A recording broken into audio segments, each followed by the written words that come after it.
Et puis, parfois au milieu, pas toujours, j'ai une idée et je sais qu'à la fin de ma course, je ne vais pas m'en rappeler. Parce que c'est extraordinaire. Après 10-15 minutes, la tête se vide, on est beaucoup plus créatif, on a beaucoup plus d'énergie mentale. Et alors j'ai des approches mémotechniques, c'est une des raisons pour lesquelles je connecte mon téléphone. Vous le prenez même en course avec vous? Oui, 2 raisons. Parfois je dis quelque chose dedans pour me rappeler, mais aussi parce que j'ai une app qui mesure mes courses, combien d'énergie, tout ça.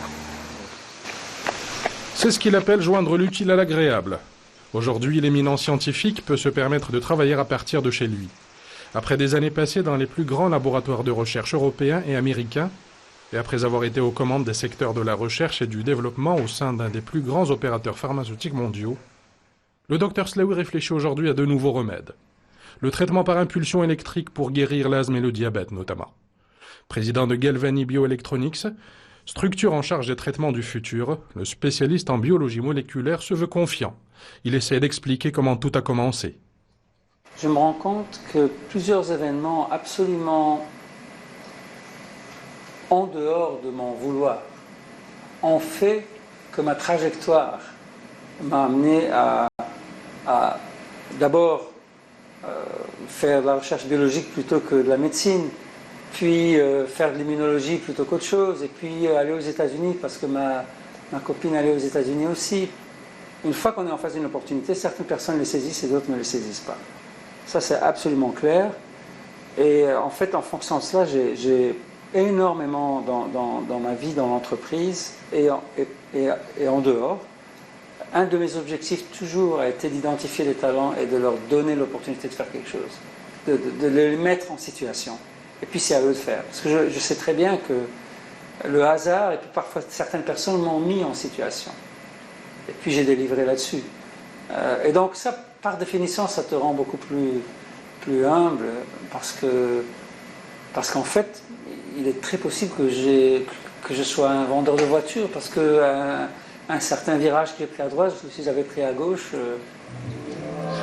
Mais les bienfaits de la providence et la politique des bons choix ne fonctionnent qu'avec une tête bien faite et une grande capacité de travail, ce dont ne manque pas le scientifique qui s'est épanoui dans la recherche médicale. Au point d'être honoré par un centre à son nom, le Centre Slaoui de recherche de vaccins. Basé à Rockville, dans le Maryland, c'est le 6e centre mondial de recherche et de développement d'un important groupe pharmaceutique mondial.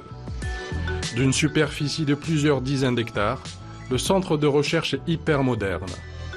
Hall spacieux, touches de verdure et sol en marbre fossile de la région d'Erfoud au Maroc.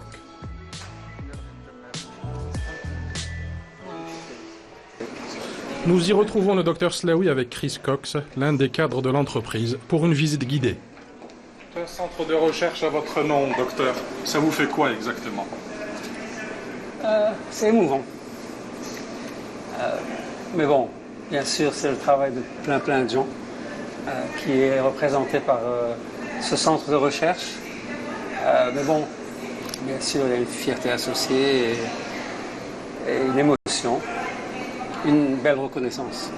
On arrive à garder les pieds sur terre quand même? Totalement.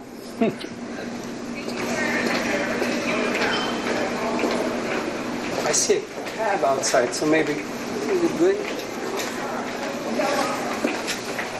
On va aller à l'étage, au 3e étage où se trouvent des bureaux ouverts. En fait, j'ai instauré depuis 2007, je pense, une politique de bureaux ouverts pour tout le monde, depuis la plus grande direction jusqu'au dernier employé, de manière à créer plus d'ambiance de transparence, de convivialité, mais aussi de travail d'équipe.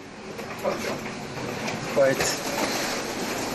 Officiellement inauguré en décembre 2016, le centre accueille jusqu'à 450 chercheurs de différentes spécialités ayant pour objectif commun la découverte de nouveaux vaccins.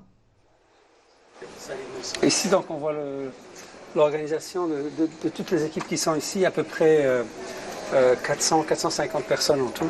C'est encore en train de se construire. En fait, on a ouvert ce centre.